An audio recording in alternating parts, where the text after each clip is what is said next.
Hello বন্ধুরা, কেমন আছো? আশা করছি সকলেই ভালো আছো এবং সুস্থ আছো। আমি তোমাদের নূর দা, তোমাদের প্রিয় চ্যানেল এআর একাডেমি 13 ক্লাস নিয়ে থাকি। তো তোমাদের জন্য আবারও একটা আমি ক্লাস নিয়ে চলেছি সায়েন্সের ওপরে। তো দেখো, আজকের ক্লাসটি আমি মূলত তোমাদের ওয়ান লাইনার হিসাবে কোশ্চেনগুলো রেখেছি। কোশ্চেনগুলো একটু বেশি রেখেছি যাতে তোমাদের রিভিশনটা হয়ে যায়। ওকে, চলো তো দেখি আমরা পরপর কোশ্চেনগুলো আমরা কিন্তু দেখে নিই। দেখো, প্রথম প্রশ্নটা কি বলছে, লাফিং গ্যাস কি? লাফিং গ্যাস আমি ওয়ান লাইনার হিসাবে দেখো আমি অ্যান্সারগুলো পাশাপাশি লিখে রেখেছি।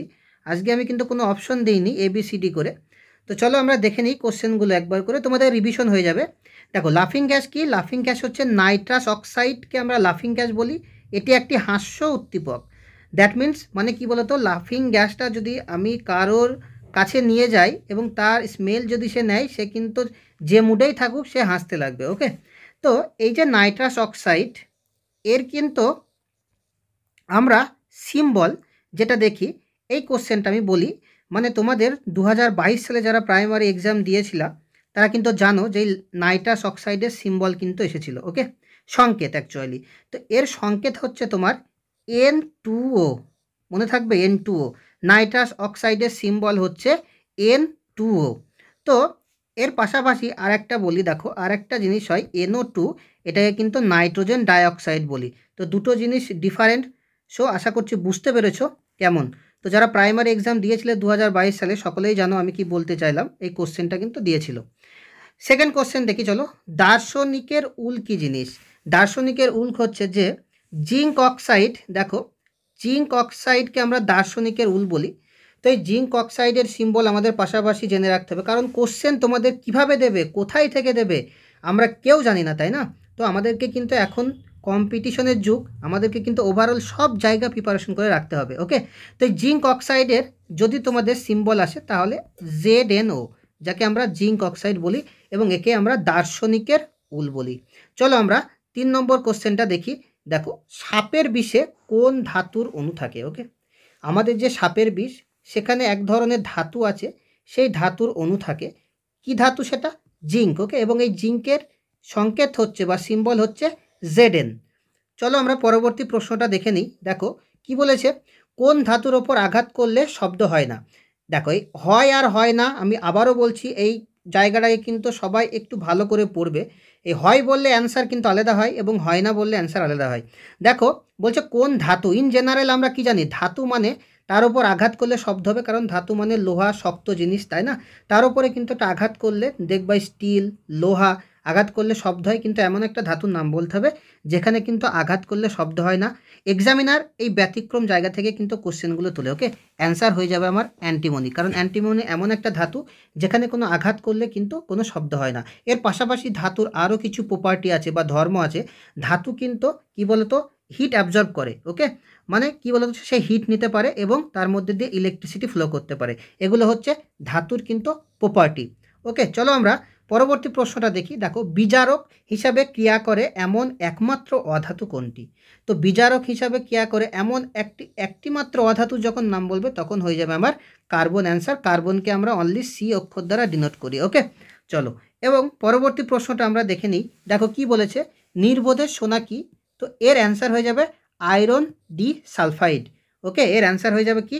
Iron D sulphide. তো চলো আমরা পরবর্তী প্রশ্নটা দেখে নিই। দেখো, এখানে একটা কোশ্চেন আছে যে সবচেয়ে সক্রিয় ধাতুর নাম কি? ওকে, তো এর অ্যান্সার হয়ে যাবে তোমার, আমি লিখে দিচ্ছি, এর অ্যান্সার হয়ে যাবে যে সোডিয়াম। ওকে, সোডিয়ামকে আমরা Na বলি, বা আমি লিখে দিচ্ছি, এর অ্যান্সার হয়ে যাবে সোডিয়াম। ওকে, তো দেখো এই সোডিয়ামকে আমরা সক্রিয় ধাতু কেন বলি? দেখো, সক্রিয় কথার অর্থ হচ্ছে যে সোডিয়াম কিন্তু কোনো কেমিক্যালি রিয়াকশনে খুব তাড়াতাড়ি সে কিন্তু রিয়াকশন করে। ওকে, কেন করে? দেখো, আমরা সোডিয়ামের যদি আমরা ইলেকট্রন বিন্যাস করি, ওকে, কেমন হবে? কারণ সোডিয়ামের পারমাণবিক সংখ্যা হচ্ছে 11। ওকে, সোডিয়ামের পারমাণবিক সংখ্যা হচ্ছে 11। এই 11কে যদি আমরা ইলেকট্রন বিন্যাস করি তাহলে কত হবে? 2, 8 আর 1, তাই না? কারণ প্রথম কক্ষপথে 2টো থাকে এবং সেকেন্ড কক্ষপথে 8টা সর্বোচ্চ থাকবে, তাহলে 2 আর 8 10 আর 1 থাকলো 11। এইবার এটা কেন হচ্ছে সক্রিয় ধাতু? দেখো, যার বাইরের কক্ষপথে অর্থাৎ একটা দেখো পরমাণু যদি আমি একটা ড্র করি, সিম্পল একটা তোমাদের একটা এক্সাম্পল দিই। সেন্টারে থাকে নিউক্লিয়াস, আমি এন দিলাম, ওকে, নিউক্লিয়াস ইন্ডিকেট করলাম। এই নিউক্লিয়াসে থাকে কি proton and neutron, okay, proton and neutron, এবং তার বাইরের চারপাশে কিন্তু এইভাবে কক্ষপথে ইলেকট্রনগুলো মুভমেন্ট করে, ওকে। তো এই কক্ষপথগুলো কিন্তু ইলেকট্রন মুভমেন্ট করে, তো মানে ইলেকট্রন ঘুরে প্রথম কক্ষপথে 2টো থাকে, পরবর্তী কক্ষপথে ম্যাক্সিমাম কিন্তু 8টা থাকবে। তাহলে দেখো 2 আর 8 হয়ে গেছে 10, আর বাকি থাকলো একটা, মানে 3 নম্বর কক্ষপথে একটা থাকবে। এইটা যদি তার 3 নম্বর কক্ষপথ, এখানে একটা থাকবে। এইবার যে কোনো পরমাণুর সে চায় সর্বদাই স্টেবিল অবস্থায় থাকতে, দেখো এই একটা তখন ও অন্য কোনো একজনকে ছেড়ে দেবে এবং সে কিন্তু স্টেবিল অবস্থায় হয়ে যাবে, কারণ প্রত্যেকটা পরমাণু চাই তার বাইরের কক্ষপথে 8টা করে সে ইলেকট্রন রাখতে। এই জন্যই একটা ইলেকট্রনে ছেড়ে দেয়, তার মানে কি এর একটা আছে, বাকি যার বাইরের কক্ষপথে 7টা থাকবে সেই একটা নিয়ে সে 8টা নিয়ে স্টেবিল হয়ে যাবে। আশা করছি বুঝতে পেরেছো। দেখো আমি এই কোশ্চেনের সাথে সাথে তোমাদের এক্সপ্লেন এই জন্যই করাচ্ছি যাতে তোমাদের বুঝতে সুবিধা হয়। আশা করছি বুঝতে পেরেছো, কারণ একটা কোশ্চেনের থেকে তোমরা ডিটেলস আরও 5টা কোশ্চেন পেয়ে যাবে। এই একটা ছেড়ে দেয় মানে কি, সে কিন্তু ওই সক্রিয়ভাবে অংশগ্রহণ করলো ওই বিক্রিয়াটায়, খুবই তাড়াতাড়ি অংশগ্রহণ করে, ওকে। চলো আমরা পরবর্তী কোশ্চেনটা দেখে নিই। দেখো পরবর্তী প্রশ্নটা কি বলছে, স্বাদে মিষ্টি অথচ কার্বোহাইড্রেট নয় কোনটি? দেখো আমরা ইন জেনারেলি স্বাদে মিষ্টি মানে কার্বোহাইড্রেট সেখানে থাকবে, বাট এই কোশ্চেনটা একটু দেখো অন্যরকম, বলছে স্বাদে মিষ্টি বাট কার্বোহাইড্রেট নয়, সো অ্যান্সার হয়ে যাবে আমাদের গ্লিসারিন। পরবর্তী প্রশ্ন দেখো, সিরকা হচ্ছে এক ভিনিগার, এই ভিনিগার হচ্ছে কি বলতো, এই অ্যাসিডিক অ্যাসিডেরই সলিউশন, ওকে। তো এই জন্য বলছে, তাহলে ভিনিগার আমরা সকলেই জানি যে সিরকা কোন অ্যাসিড থাকে, সো অ্যাসিডিক অ্যাসিড। এই অ্যাসিডিক অ্যাসিডের যদি তোমাদের সিম্বল বলে তাহলে CH3COOH। আশা করছি বুঝতে পেরেছো। চলো পরবর্তী প্রশ্নটা আমরা দেখে নিই, যে অ্যাকোয়ারিজিয়া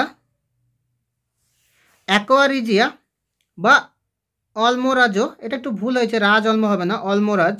অ্যাকোয়ারিজিয়া বা অলমোরাজ কী জিনিস সেটা আমাদেরকে জানতে হবে। চলো এই কোশ্চেনটার অ্যান্সারটা একটু ডিটেলসে লিখেছে দেখো, 1 মোল গাঢ় নাইট্রিক অ্যাসিড এবং 3 মোল গাঢ় হাইড্রোক্লোরিক অ্যাসিডের মিশ্রণকে আমরা অলমোরাজ বা অ্যাকোয়ারিজিয়া বলি, ওকে। তো দেখো এই যে অ্যাকোয়ারিজিয়া, এর একটা ফাংশন আছে, এর কাজ কি? এর কাজ হচ্ছে সোনা, আমরা সকলেই জানি এই সোনাকে পিউরিফিকেশন করতে, ওকে, সোনাকে পিউরিফাই করতে আমরা কিন্তু অ্যাকোয়ারিজিয়া বা অলমোরাজ আমরা ইউজ করি। তার মানে কি 3 আয়তন গাঢ় হাইড্রোক্লোরিক অ্যাসিড, এই হাইড্রোক্লোরিক অ্যাসিডের সিম্বল হচ্ছে HCl, ওকে, এবং 1 মোল গাঢ় নাইট্রিক অ্যাসিড, এই গাঢ় নাইট্রিক অ্যাসিড অর্থাৎ নাইট্রিক অ্যাসিডের সিম্বল হচ্ছে HNO3। এই পাশাপাশি আমি তোমাদের সিম্বলগুলো লিখে দিচ্ছি, তোমরা সকলেই বুঝতে পারছো যে সিম্বল আমাদের জন্য কতটা ইম্পর্টেন্ট, কারণ যে কোনো কেমিক্যাল রিয়াকশনে কিন্তু সিম্বল ছাড়া তুমি কেমিক্যাল রিয়াকশনের যে কেমিক্যাল ফর্মুলা সেটা তুমি লিখতে পারবে না, ওকে। তো চলো আমরা পরবর্তী প্রশ্নটা আমরা দেখে নিই। দেখো বেকিং পাউডার কি? বেকিং পাউডার কি বলছে, সোডিয়াম বাইকার্বনেট, অ্যালুমিনিয়াম সালফেট ও পটাশিয়াম হাইড্রোজেন টার্টারেটের মিশ্রণকে আমরা বেকিং পাউডার বলে থাকি।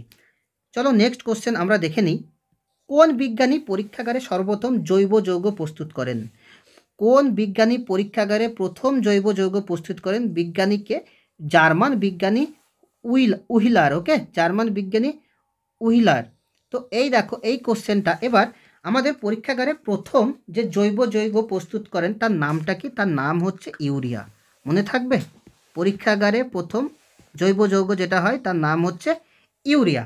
দেখো নেক্সট কোশ্চেন আমরা দেখে নিই, যে বিশুদ্ধ সালফিউরিক অ্যাসিডের অপর নাম কি? এই যে বিশুদ্ধ সালফিউরিক অ্যাসিড, এর অপর নাম হচ্ছে সালফান, ওকে। এই সালফিউরিক অ্যাসিডের সিম্বল হচ্ছে H2SO4, এটাকে আমরা সালফিউরিক অ্যাসিড এর সিম্বল বলি।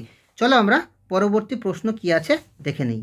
দেখো কি বলেছে, প্রস্রাব থেকে যে গন্ধ আসে তা কিসের? এটা হচ্ছে অ্যামোনিয়া, ওকে। অ্যামোনিয়ার সিম্বল কি? NH3, অ্যামোনিয়ার symbol. এবং এর পাশাপাশি আর একটা কোশ্চেন এই প্রস্রাব রিলেটেড, সেটা কি কোশ্চেন? সেই কোশ্চেনটা কিন্তু বিভিন্ন পরীক্ষাতে তোমাদের দেয়, প্রস্রাব থেকে যে ভিটামিন, আমাদের যে ভিটামিনগুলো আছে A B C D, তাই না, আমরা জানি। তো এই ভিটামিনগুলোর মধ্যে কোন ভিটামিনটা আমাদের প্রস্রাবের দ্বারা নির্গত হয়, তার অ্যান্সার হয়ে যাবে ভিটামিন সি, ওকে, ভিটামিন সি, মনে থাকে যেন, কারণ এই কোশ্চেনটা কিন্তু বিভিন্ন পরীক্ষায় দিয়ে দেয় ভিটামিন সি। চলো পরবর্তী প্রশ্নটা কি আছে আমরা দেখে নিই। একজন পূর্ণবয়স্ক মানুষের দেহে কোষের সংখ্যা কত? ওকে, দেখো এখানে মোটামুটি একটা এভারেজ ভ্যালু 6 লক্ষ কোটি থেকে 10 লক্ষ কোটি, 6 থেকে 10 লক্ষ কোটি আমাদের কিন্তু এর অ্যান্সার হয়ে যাবে। আশা করছি সকলেই বুঝতে পেরেছো। দেখো পরবর্তী কোশ্চেনটা কি বলেছে যে জীবকোষের কোথায় প্রোটিন সংশ্লিত হয়? জীবকোষের জীবকোষের কোথায় প্রোটিন সংশ্লিত হয়? তো এর অ্যান্সার হয়ে যাবে রাইবোজোম। ওকে, এর অ্যান্সার হয়ে যাবে তোমাদের অপশনে কিন্তু রাইবোজোমই থাকবে, কারণ রাইবোজোমে আমাদের প্রোটিন সংশ্লিত হয়। পাশে আরেকটা জিনিস যেটা লিখেছে প্রোটিন ফ্যাক্টরি, এই প্রোটিন ফ্যাক্টরি বলতে গেলে এই রাইবোজোমকে ইন্ডিকেট করছে। ওকে, প্রোটিন ফ্যাক্টরি কাকে বলা হয়? তাহলে তোমাকে বলতে হবে যে রাইবোজোমকে আমরা প্রোটিন ফ্যাক্টরি হিসাবে জানি। ওকে, এই জন্য লিখেছে দেখো প্রোটিন ফ্যাক্টরি হিসাবে খ্যাত। চলো আমরা পরবর্তী প্রশ্নটা দেখে নিই। দেখো কি বলেছে, কোন জীবে সবচেয়ে কম সংখ্যক ক্রোমোজোম থাকে?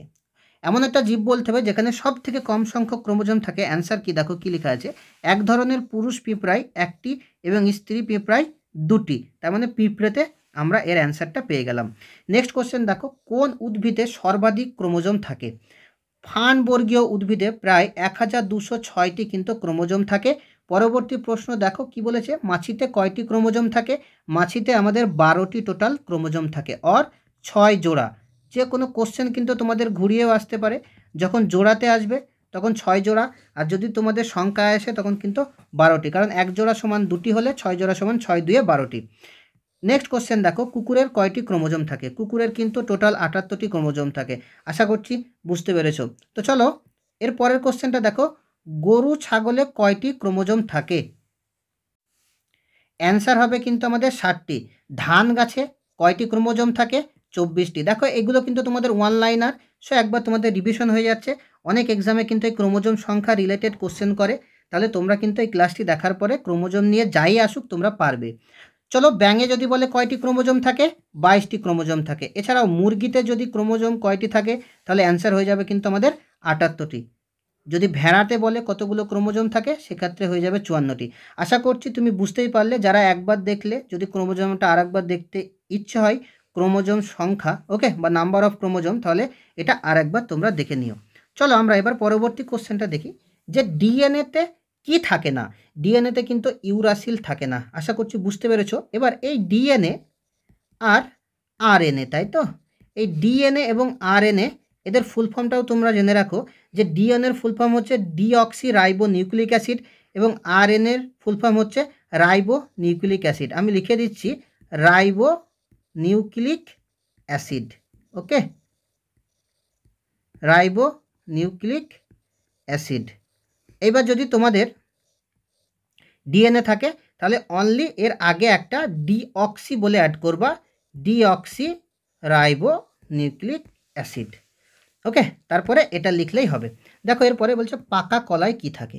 পাকা কলায় থাকে ইমাইল অ্যাসিটেট। ওকে, পাকা কলায় কি থাকে? তাহলে এবার যদি কোশ্চেন হয় কাঁচা কলায় কিসের পরিমাণ বেশি থাকে, যদি বলে কাঁচা কলায়, তাহলে লোহা। ওকে, এফি, যাকে আমরা আয়রন হিসাবে জানি। ওকে, আয়রন হিসাবে জানি, তাহলে কাঁচা কলার ক্ষেত্রে কিন্তু আয়রন সবথেকে বেশি থাকে। পাকা আনারসে যদি কি থাকে বলে, তাহলে ইথাইল অ্যাসিটেট, ইথাইল অ্যাসিটেট। চলো আমরা পরবর্তী কোশ্চেন কি আছে দেখে নিই। এবার দেখো কি বলেছে, পাকা কমলায় কি থাকে? অক্টাইল অ্যাসিটেট, পাকা কমলায়। ওকে, এছাড়া যদি তোমাদের বলে আমলকিতে থাকে কি জিনিস? আমলকি। ওকে, যদি বলে আমলকিতে কোন ভিটামিন থাকে সবথেকে বেশি, তখন অ্যান্সার হয়ে যাবে কিন্তু ভিটামিন সি। মনে থাকবে ভিটামিন সি। চলো আমরা এবার পরবর্তী কোশ্চেনটা কি দেখি। কি বলেছে দেখো, ভাইরাস জনিত রোগগুলো কি কি? ভাইরাসের দ্বারা, অ্যাকচুয়ালি বলতে চাইছে ভাইরাসের দ্বারা কোন রোগগুলো আমাদের হয়ে থাকে। কি কি দেখো ভালো করে মনে রাখবা, হাম, বসন্ত, পোলিও, ইনফ্লুয়েঞ্জা, জলাতঙ্ক, হারপিস, মামস, এইডস এবং হেপাটাইটিস, তাই না?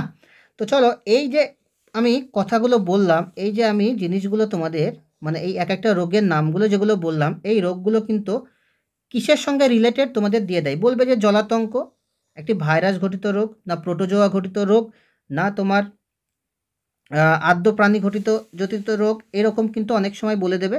তখন তোমাকে কিন্তু অপশনে যেখানে ভাইরাস থাকবে, তখন সেই অপশনটা কিন্তু রাইট অপশন করতে হবে। দেখো আমরা পরবর্তী প্রশ্ন কি বলছে দেখে নিই। ব্যাকটেরিয়া জনিত রোগগুলো এবার কি? আমি একটু আগেই বললাম যে এই ধরনের প্রবলেম কিন্তু দিয়ে দেয়। কি হবে? কলেরা, টাইফয়েড, কুষ্ঠ, যক্ষা, ডিপথেরিয়া এবং নিউমোনিয়া। ওকে, এবার দেখো কি বলেছে, মরুভূমিতে জন্মানো উদ্ভিদকে আমরা কি বলি? মরুভূমিতে যে সমস্ত উদ্ভিদ জন্মায় তাদেরকে আমরা জেরোফাইট বলে থাকি। ওকে, চলো আমরা পরবর্তী প্রশ্ন দেখি। তেঁতুলে কোন অ্যাসিড থাকে? তেঁতুলে থাকে টার্টারিক অ্যাসিড। ওকে, তেঁতুলে কোন অ্যাসিড থাকে? Tartaric acid. এছাড়া আমলকিতে কোন অ্যাসিড থাকে? Oxalic acid. ওকে, এবং আমলকিতে কোন ভিটামিন যখনই বলবে তখন ভিটামিন সি, ভিটামিন সি। আঙুরে কোন অ্যাসিড থাকে? চলো আমরা এর অ্যান্সার দেখে নিই। অ্যান্সার হবে আমাদের টার্টারিক অ্যাসিড। ওকে, এবং কমলা লেবুতে আমাদের কোন অ্যাসিড থাকে? কমলাতে থাকে অ্যাসকর্বিক অ্যাসিড। টমেটোতে কোন অ্যাসিড থাকে? টমেটোতে আমাদের অ্যান্সার হয়ে যাবে ম্যালিক অ্যাসিড। লেবুর রসে কোন অ্যাসিড থাকে? Citric acid. আপেলে কোন অ্যাসিড থাকে? Malic acid. দুধে কোন অ্যাসিড থাকে? Lactic acid. কচু খেলে গলা চুলকায় কেন? তাই না? ইন জেনারেল আমরা দেখি যে কচু খায় আর গলা চুলকায়, কারণ কচুতে ক্যালসিয়াম অক্সালেট থাকে। ওকে, কচুতে কি থাকে? Calcium oxalate. তাহলে আমাদের যে গলা চুলকায় কার জন্য? এই ক্যালসিয়াম অক্সালেট কিন্তু তার জন্য দায়ী। ওকে, এর পরের প্রশ্নটা দেখো কি বলেছে, রেকটিফাইড স্পিরিট কি? অ্যান্সারটা কি আমরা দেখে নিই। দেখো অ্যান্সারটা কি বলেছে, 95.6% ইথাইল অ্যালকোহল এবং 4.4% পানির মিশ্রণকে আমরা রেকটিফাইড স্পিরিট বলে থাকি। দেখো এই ডিডিটি, পরবর্তী প্রশ্ন কি বলেছে, ডিডিটির পুরো নাম কি, পূর্ণরূপ কি? ডিডিটি। ওকে, ডিডিটি এর ফুল ফর্ম অ্যাকচুয়ালি জানতে চেয়েছে। ওকে, তাহলে আমরা কি জানবো? এর ফুল ফর্ম হচ্ছে dichloro diphenyl trichloro ethane. Dichloro diphenyl trichloro ethane. দেখো এরপরে টিএনটি এর পুরো নাম কি? টিএনটি এর পুরো নাম জানতে চেয়েছে ট্রাই নাইট্রোটলুইন। ওকে, ট্রাই নাইট্রোটলুইন। পরবর্তী প্রশ্ন কি বলেছে দেখো, সাবানের রাসায়নিক নাম কি? সাবানের রাসায়নিক নাম হচ্ছে সোডিয়াম স্টিয়ারেট, সোডিয়াম স্টিয়ারেট। এবং টেস্টিং সল্ট, দেখো কি কোশ্চেনটা কি বলছে, টেস্টিং সল্টের রাসায়নিক নাম কি? অ্যান্সার হয়ে যাবে আমাদের সোডিয়াম মনোগ্লুটামেট। ওকে, সোডিয়াম মনোগ্লুটামেট। তো এইবার যদি এর পাশাপাশি আরেকটা কোশ্চেন দেখো, এখানে টেস্টিং সল্ট বলেছে, যদি বলে খাবার খাওয়া লবণ বা সাধারণ লবণের সংকেত কি, তখন কি বলবা? দেখো যদি বলে কোশ্চেনে সাধারণ লবণ তখন হয়ে যাবে কিন্তু NaCl। ওকে, NaCl। এর যদি কেমিক্যাল নেম বলি তাহলে কী হয়ে যাবে? Sodium chloride, sodium chloride. Okay, sodium chloride. এই সোডিয়াম ক্লোরাইডের সিম্বলই হচ্ছে NaCl বা সাধারণ লবণ। অ্যাকচুয়ালি আমরা যে লবণটা রান্নায় ইউজ করি, যে লবণটা আমরা রান্নাতে ইউজ করি। চলো এর পরবর্তী প্রশ্নটা কি বলছে, যে পেট্রোলিয়ামের অপর নাম কি? পেট্রোলিয়ামের অপর নাম হচ্ছে গ্যাস। দেখো কি বলেছে প্রশ্নটা, মানবদেহে জিনের সংখ্যা কত? মানবদেহে জিনের সংখ্যা হচ্ছে আমার 40,000। ওকে, চলো আমরা পরবর্তী প্রশ্ন কি আছে দেখে নিই। RNA-তে কি থাকে না? RNA-তে থায়ামিন থাকে না। এবং RNA-এর লাস্ট কোশ্চেন আজকের ক্লাসের, দেখো RNA-এর প্রধান কাজ কি? প্রোটিন তৈরি করা। তো দেখো তোমাদের কিন্তু আজকের ক্লাসে সম্পূর্ণ তোমাদের কিন্তু একটা রিভিশন হয়ে গেল। আমি ক্লাসটা পুরোটাই অনলাইনার হিসাবে রেখেছি তোমাদের যাতে কোশ্চেনগুলো রিভিশন হয়ে যায়। ওকে, আমাদের ক্লাসে যারা নতুন আছো তাদেরকে সকলকেই বলবো যে আমাদের যে ইউটিউব চ্যানেল, সেই ইউটিউব চ্যানেলের নাম হচ্ছে AR Academy 13। এবং যারা আমাদের ক্লাসে নতুন আছো তাদেরকে সকলকেই বলবো যে আমাদের এই AR Academy 13 চ্যানেলটি সাবস্ক্রাইব করে রাখো এবং আমাদের এই AR Academy টিমের পাশে তোমরা থেকো, কারণ তোমাদের ফিডব্যাকই কিন্তু আমাদের পাওয়া। তো সকলকেই বলবো চ্যানেলটি সাবস্ক্রাইব করে রাখো, কারণ তোমরা এই এক্সামের জন্য বিভিন্ন জায়গায় অনলাইনে অফলাইনে প্রিপারেশন নিচ্ছ। আমরা সম্পূর্ণ ফ্রিতে তোমাদের কিন্তু ক্লাস করাচ্ছি। তো তোমাদের এখানে এসে কি কি পাবে, তোমরা কিন্তু সম্পূর্ণ ফ্রি ক্লাস পাবে, সাথে তোমাদের কিন্তু আমাদের হোয়াটসঅ্যাপ গ্রুপ আছে AR Academy 13 নিয়ে, এবং ব্লগ আমজাদ 13 নিয়ে একটা আমাদের হোয়াটসঅ্যাপ গ্রুপ আছে। সেখানে কিন্তু তোমাদের সমস্ত রকম প্রবলেম তোমরা বলতে পারবে এবং তোমাদের বিভিন্ন স্যার এবং দাদারা কিন্তু সেই সমস্ত প্রবলেমগুলোর সমাধান কিন্তু তোমাদের করে দেবে। ওকে, তো আশা করছি বুঝতে পারছো বেনিফিটটা কী। তো আমি ক্লাসটা আর বাড়াচ্ছি না, এখানেই শেষ করছি। চলো আবার দেখা হচ্ছে তোমাদের সঙ্গে নেক্সট ক্লাসে। টাটা।